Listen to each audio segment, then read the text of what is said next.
What's up? It's your man, Marv Glover. And the diligent village.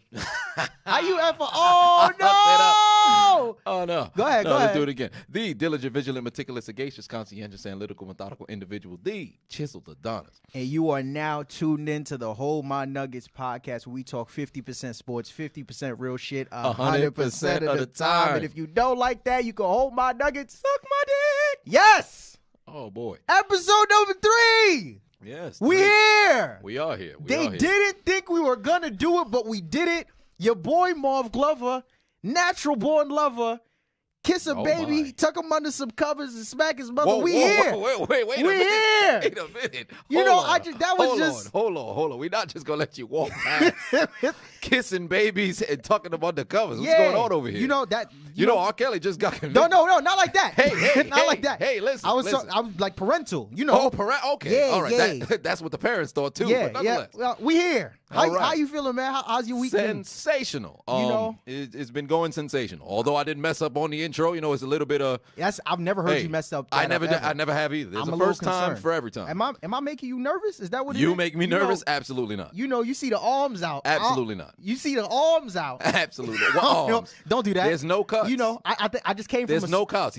You're Nicole Brown Simpson before the murder. Listen, you got no cuts. They think I just came from a sword fight. All these cuts on me. You see it.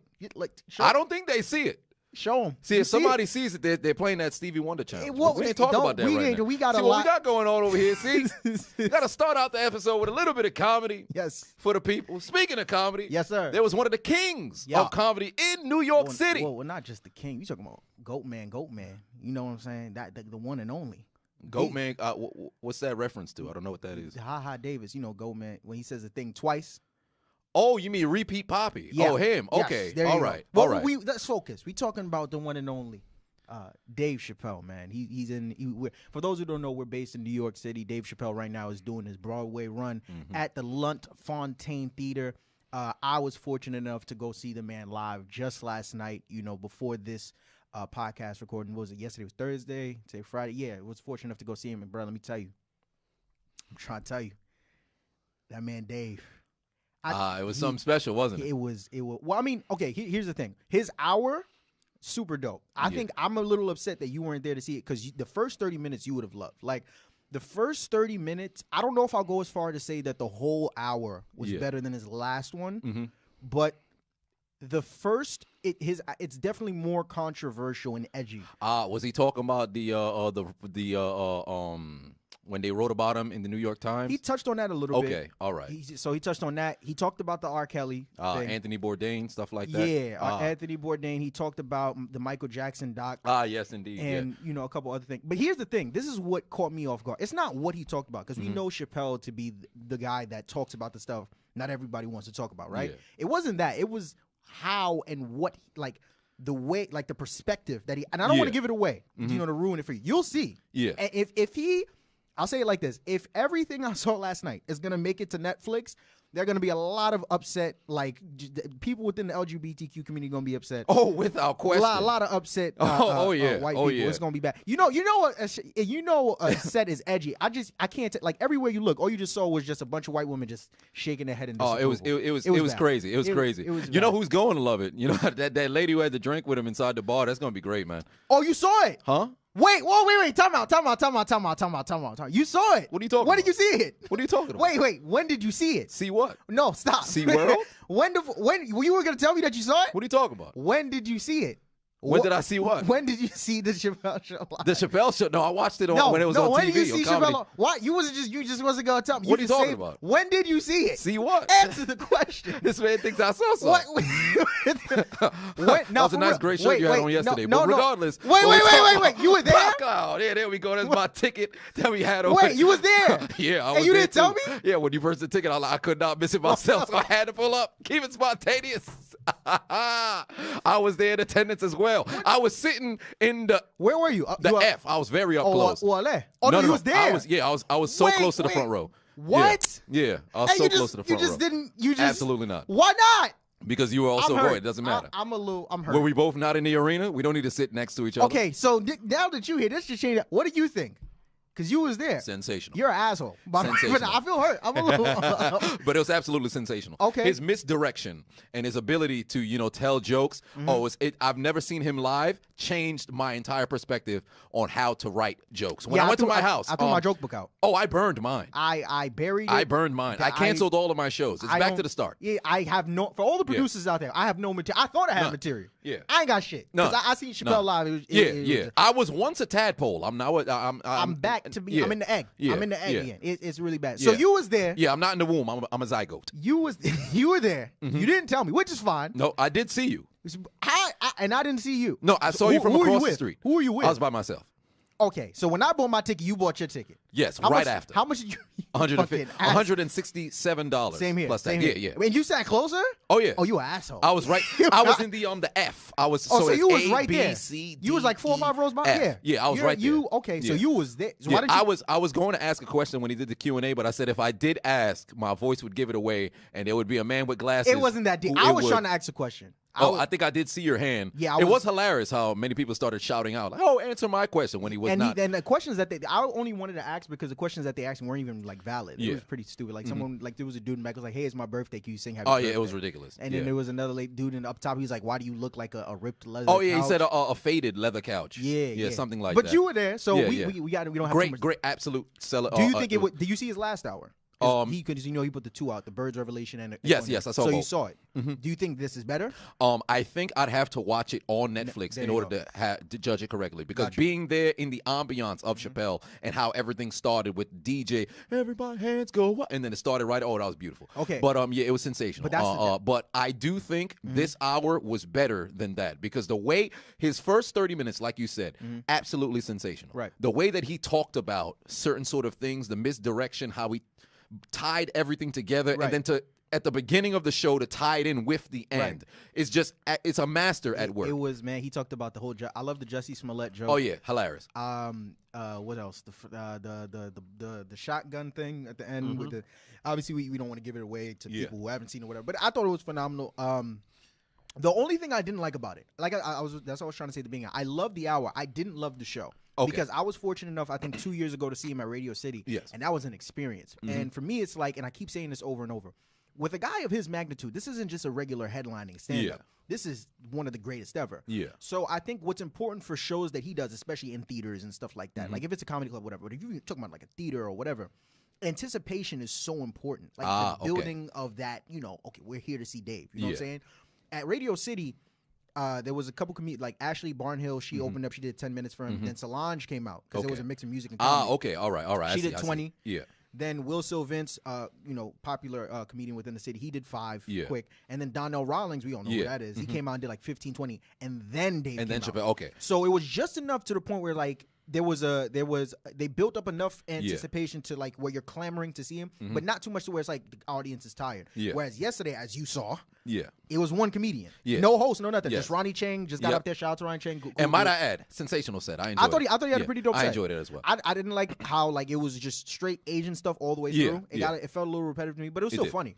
Yeah, I understand where you're coming from regarding like it being repetitive, but I think the way he delivered certain sort of, because it almost went back to how Chris Rock, how he has like the taglines and some of his say with like tie, and he keep going with it. So I guess in this case, like, oh, we Asian, we don't care. So it was like, all right. So it was a nice, it was dope. But all in all, man, it was a dope experience. Outside of that, I can't, like you said, I want to see it on Netflix because for me, Chappelle is the only live stand-up that I've seen where the live experience translated perfectly to Netflix. Like I saw Rock live. And then when I saw the special, I was like, nah. I saw Kev live, and it was dope. But then when I saw it on Netflix, I was like, nah. So we'll see what happens with. I'll have to see that with Bill Burr. Because his definitely. Next special, when he puts it out there, I want to see it because I did see him live multiple times. Right. So I don't know how it translates, but seeing him live, it's hilarious. And one of my friends, he actually went to go see Chappelle. I think 3 days ago. And he saw Donnell Rawlings opened up. So I guess he's been having different openers. Like the night that we had the blackout, Bill Burr was supposed to open up for him. Oh yeah, I think he did because I think they ended up going to So every night is someone. It's not Ronnie Chang all the way through. It's different. But outside of the Chappelle thing, the reason why we're able to sit down and have this conversation that we having is because you're a comedian. Yes. I'm a comedian. We out here in this New York City comedy grind where it gets nitty and gritty. A little bit shitty. You understand? I'm in rhyming a lot today. A lot. There's a lot of flatulence in my comedy grind. But what a lot of people see is they see the shows, they see sometimes they see what is, even though we're on the come up, the glitz and glamour, whatever that may be for us on the come up. But they don't see the behind the scenes that you and I know that we go through, especially you, because you grind your fucking ass off. I have to commend you. Well, pause. Well, you know what I mean, yes. bro. You know what I mean. But of course. But I gotta ask you, man, because we're both in somewhat of a similar situation. I work to a certain degree. Yeah. You don't. Nope. You're 159% full time. Why? You need money to a certain extent to manage this grind. But for you, why is it that you don't want to try and manage? Because we've talked about this a little bit off camera. But why don't you feel like you want to manage the whole day job comedy thing and you want to just go full-fledged comedy? Because I want to have my 110% focus on comedy, all things comedy, because that was the whole purpose of when I worked. I saved every dime and I lived pretty much like a hoarder of my money. I did not spend. I remember when I was in college, my final year, the full calendar year, the first semester, I only spent $40. What? I didn't, Wait, yeah, what? Only $40. On what? On what? It was isolated times I had food when I was off campus because my card did not work. But I tried my best in the entirety of 2015. When I made the decision, I'm going to be a comedian. But I looked at it as I'm not going to do any mics. It's just going to be a whole year in preparation to 2016, me jumping into it, whether it be social media. I was off of social media throughout 2015. All I did was work. I saved up $13,000 because I listened to a ton of different comedians talk about their stories of how they started. And Bill Burr, his was it stuck out to me because he said, hey, I'm going to go and I'm going to work, save all my money, and then I'm going to move to New York, and bam, I'm going. So when I saved that $13,000, I lived off of that until I found another job during the time. I took all that bread, I saved it, and the past 2 years I've been, although that $13,000 is no longer here, but we don't talk about worked. We ain't talking about that right now. Accounts overdrafted, credit cards maxed out, student loans they calling at my door. Am I paying any of them? Not getting a dime. Basically,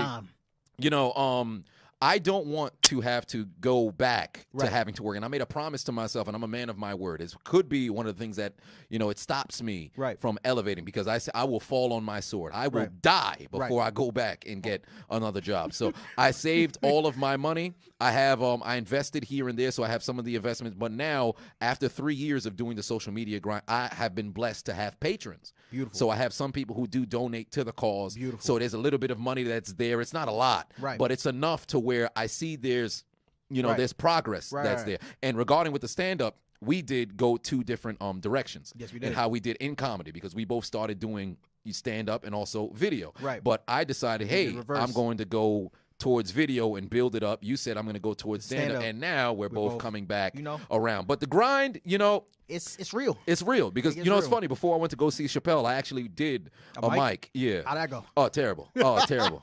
Where were you at? I was at Greenwich Village. Oh yeah. I was on the stage, and where you first where your first mic was at. Yeah, it was over there. I believe it's the Greenwich Village Comedy Club. Yeah, I was in there. I did a quick 6 minutes. I was good for 2. So it was. It's a mic. You don't really do. It's data. a mic. It's not too. But you're trying out new material over there. But the silence. I've gotten comfortable with it. But there's certain times in which you're not too comfortable in your material. You're still trying to find certain things and how things work. So it was one of those sort of situations. The thing with me when it comes to, going back to the balancing the day job, the stand-up, all of that stuff, I mean, we've both had our fair share of day jobs. You worked at the airport, right? You also worked at like a bike shop at one point in time? Yes, indeed. You had any other day jobs besides that? Outside, I worked at Dollar Tree for maybe about 3 months, but it was very on and off. They just called me and then it was like, come in. Yeah. They was like, oh, come in. Oh, you awake? Yeah, come in. 4 a.m. I'm like, okay. Then I pull up. Somebody else just walk in and clock in when they wasn't on the schedule. Now, go home. I'm like, wait, well, I'm scheduled to be here, and I had to walk home from Brownsville. But we can talk about that. That's terrible. So 4 a.m. with me, that's with me. I mean, a lot of people know from the video I had the McDonald's thing. Before that, my first real day job that I ever had. This was before I started doing stand up. I was working at Toys R Us, and then I was working like with kids or whatever the case may be. And then now, like, my pops has a family business, kitchen and bath store, so I'm really there. So I'm able to, I juggle that along with stand up. But I mean, it's when I was working at McDonald's, it was. I'm grateful for the situation because, like, at the time, I didn't really have. I was so young, bro. I was like 18, 19, so I didn't really have shit to talk about.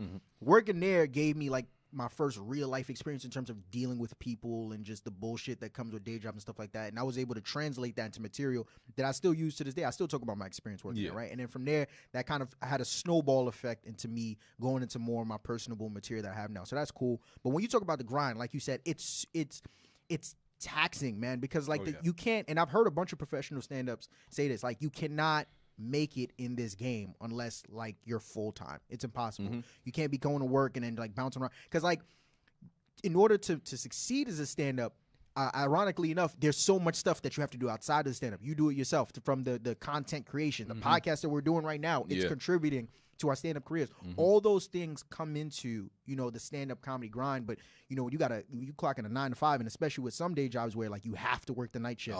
So you gotta like, there's some nights where you can't take a show that you might want to take because you know you gotta pay rent or some shit, or you gotta get money. It's rough. Fortunate for us, however, you know, because of our living situations, we're both coming from Haitian backgrounds. For those who don't know, Haiti, we're able to. Us not working, well, I mean, even though I work, I don't really get paid like that. We ain't talking about that right now. Oh, but, wait a minute. Okay, that's a conversation. Yeah, off camera. Anyway, but because we both live. What's the issue? We'll talk about it. We'll talk about it after. We'll talk about it after. What's the family business? Hey, we talk about it after. Let's focus. Okay, we gotta stay on focus. You gotta talk to God. Like, why my man not getting bread? I'm trying so hard right now not to go off the script. We gotta focus. But nah, look. Just to close things out, like you know, what was I about to say? Fuck.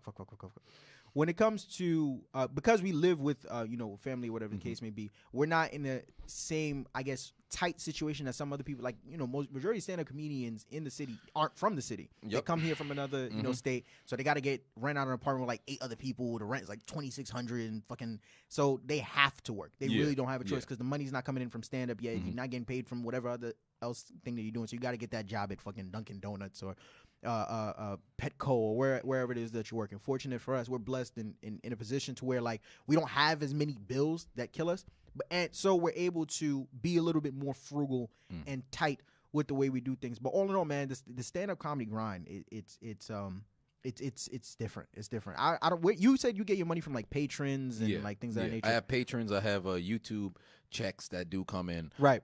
Ridiculously much smaller than what they were in 2011. What happened? And I wasn't on YouTube. Okay. Well, apparently it's gotten. I think it's somewhat inflated. It varies depending on what you do. See, since I do comedy, we're just they're not that important. But if I was a beauty blogger, so let's just say if I probably should start out my videos the first 2 minutes and you put a little eyeliner and look at my highlight, and all of a sudden, bam, who's getting paid? I'm getting paid. But there you go. You know, man, it's I get my money here and there, and then you know, it's just I don't try to spend, but somehow my credit card's maxed out. But regardless, you know, you're just over here, you're grinding, you're working, and you just hope there's a possibility it'll pay off. And, you know, and that's what we're doing. We're doing this podcast. We're trying to get it through. But on this podcast that we doing for the stand-up comedy grind, we don't just talk about comedy. Oh no, we don't just talk about real shit. Yeah, 50%. We gotta get to that. We gotta get to that sports, man. It's a lot that's happened since episode. What is it? We on 3 now, right? Yeah, we on 3. This is a lot that's happened since episode number 2. Yeah. Well, not a lot. There's one thing in particular that shook the game up, ladies and gentlemen.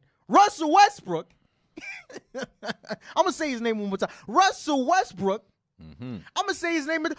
Russell Westbrook is now a Houston Rocket. Oh yeah, but not by free agency. No. He was traded for CP3. Oh man. And now we have a tale of 2 cities. Oklahoma City, they get CP3. Houston, Texas, they get Russell Westbrook. I gotta ask you, which team do you think got the better side of the deal? Houston, without question. Why is that? You just brought in a dynamic point guard who's much younger by, I believe, 4 years, 5 years, maybe. His playing style, although defensively, his tenacity is not as good as Chris Paul, because a lot of people, they just think Chris Paul plays the passing lanes. In my opinion, he's top 2 greatest defensive guards. Really? All around. Okay. All around. I shouldn't have said defensive, but both offense and defense. Gotcha. Because number 1, you probably would have a Gary Payton.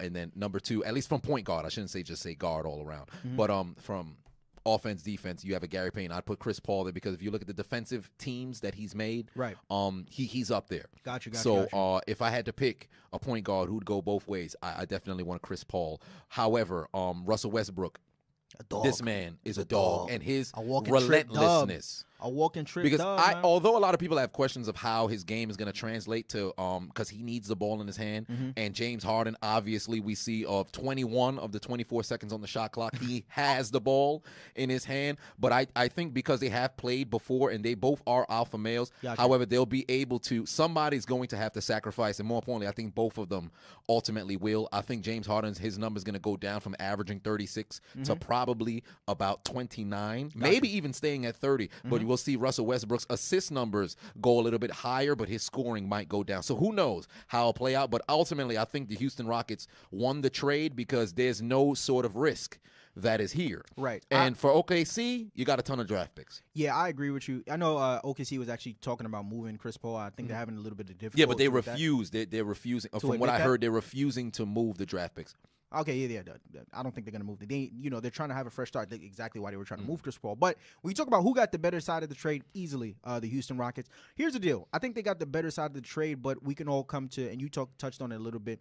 In order for this to work, obviously one or the other is gonna have to change their play style. Yeah. We both know that they're ball dominant guards. We both know the level of veracity and the intensity that Russell Westbrook plays with. And we also know, the play style that James Harden has, where he essentially has to have the ball in his hand, to be able to make plays for his team. But I think that is going to be possible. I think if you have to choose between which of the two is going to have to take a step back, it's going to have to be Russell Westbrook, just for the simple fact that his decision-making as a basketball player and his ability to knock down jump shots, which isn't all that great. It's not that great. You can't lean on that and then ask James, hey, can you tone it down a bit? Yeah. James Harden's play style is much more effective for today's NBA and for that Houston Rockets team, so you're definitely going to have to ask Russell Westbrook to take a step down.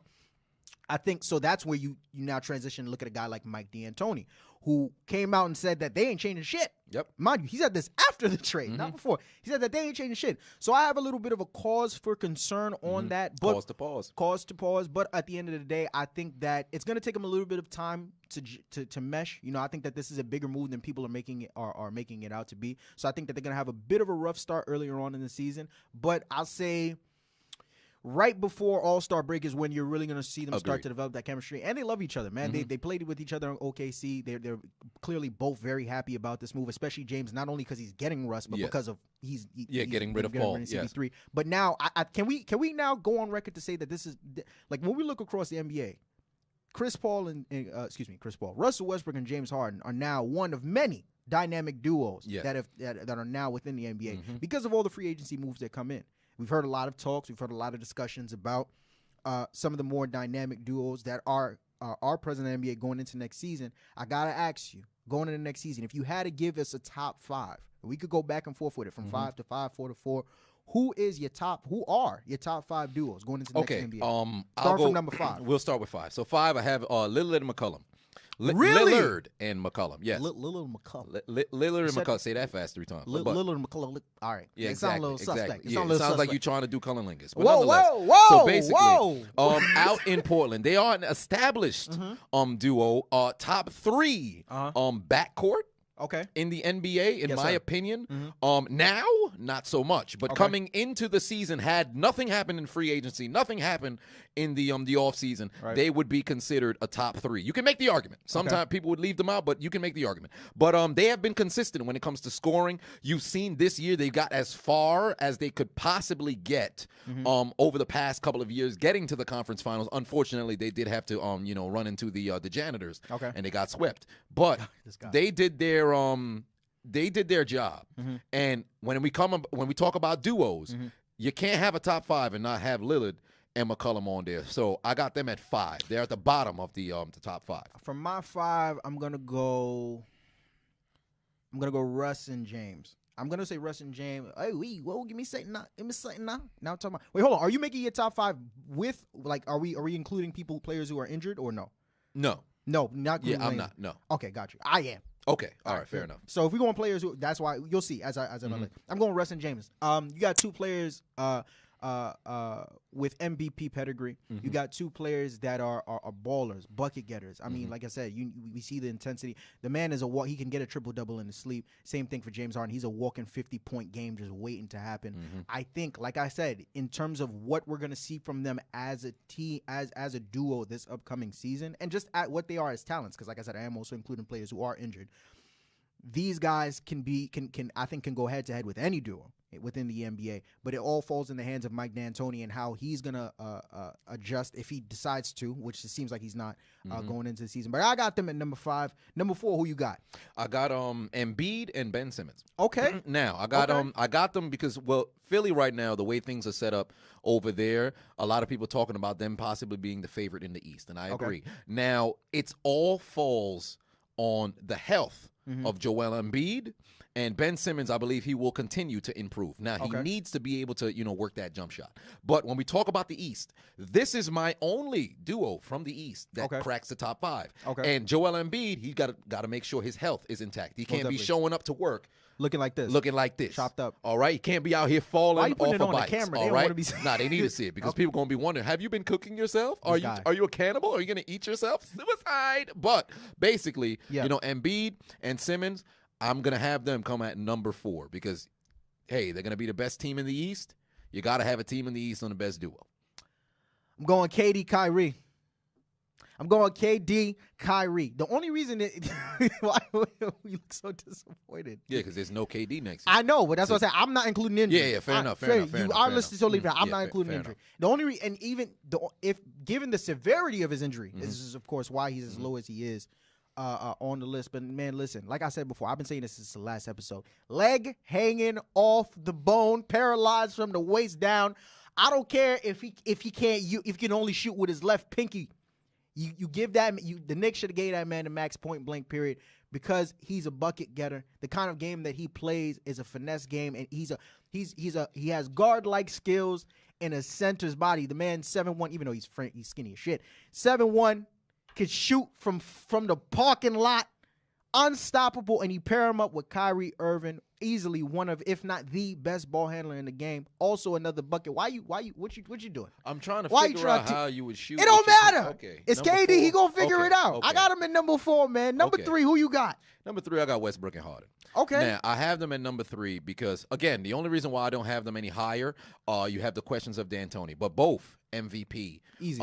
They both have MVP, the background that is there, having had that. And then in the West, and knowing how the 1-2 punch is essential. Yep. And I think both of them will be able to, have their way. Now, if it comes to jump shooting, just get the ball away from Westbrook. He turns into brick. Westbrook. Yeah, he's helping build the wall down there. So, there you go. Yeah, he's gotten closer to the South because, But, yeah, basically, yeah, I got him at number 3. Okay. My number 3, Stephen Clay, man. I gotta go. So what's your issue? Why every time I tell you what's on my list? I know, but he's coming back this season. Unlike KD, he's actually coming back this season.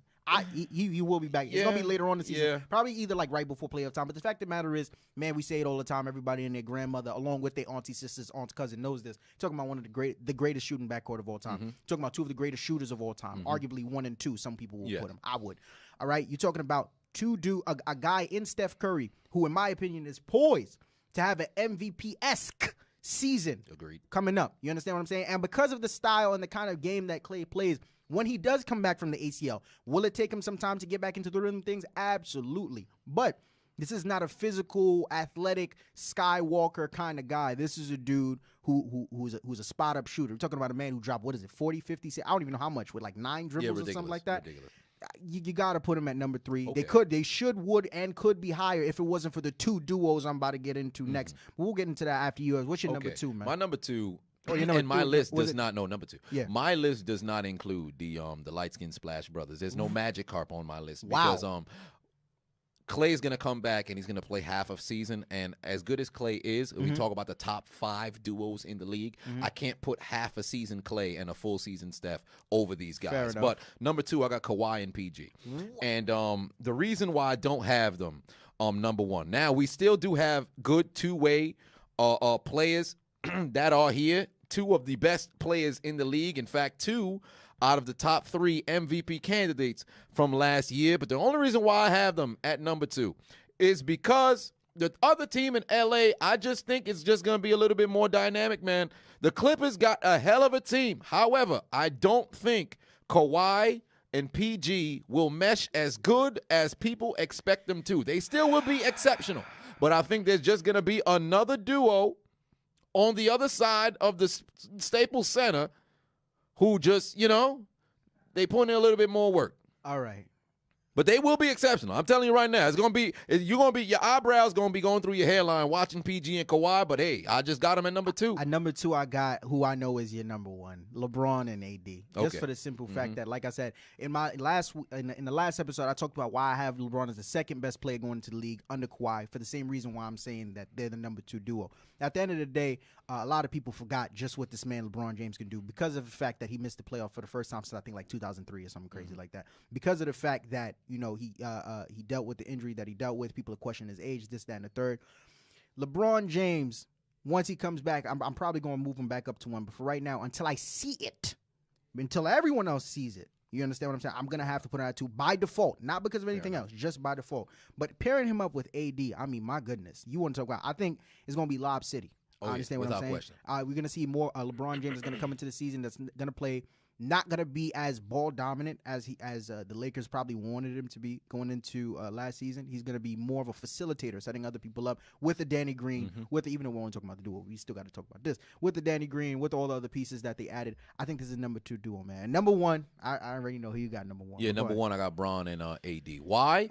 Because Bron's hair is disappearing, and AD's, his unibrow has a lot of hair in the middle that he can get rid of. So because they complement each other so well, there's no way you can stop these guys from being number 1. Now, again, going to what you said, you got Lob City going down over there, and on top of that, you got 2 of the top 5 players in the NBA undisputed. The thing is, Kawhi's a top 5 player undisputed. However, Paul George, he's not quite there. Top 10 without question. Top 5, I can't put him there. With everybody, I'm talking about everybody. Last season, without question, top 5. But if we're talking about, hey, we got all the best players in the league healthy, he's not there. Gotcha. But with AD, hey, you can make the argument between top 7, but hey, Paul George is not part of that conversation. But they're going to light it up, man.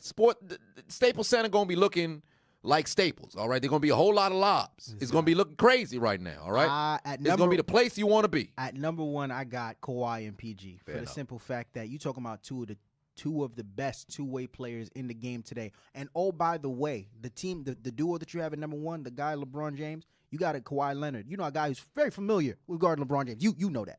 A guy in Paul George is also very familiar with locking up. Well, not locking up, but guarding LeBron James. You know that. You understand what I'm saying? 2 of the best two-way players in the game today. A guy in a Kawhi Leonard who's coming off of a Finals MVP and a championship run with the Toronto Raptors. A guy in PG who's coming off of one of the best seasons, if not it's the best season of his entire career. I believe so. I would say so, yes. Because he would, you understand what I'm saying? You just can't. I know your concerns along with a lot of other people's concerns about, both of them being, I guess, somewhat ball dominant. Kawhi doesn't necessarily need to play with the ball in his hand, but in PG, we already know how that goes. But for me, you got 2 players that are in their prime right now, have easily sent the Clippers to be in the number 1 position to go and make a championship run.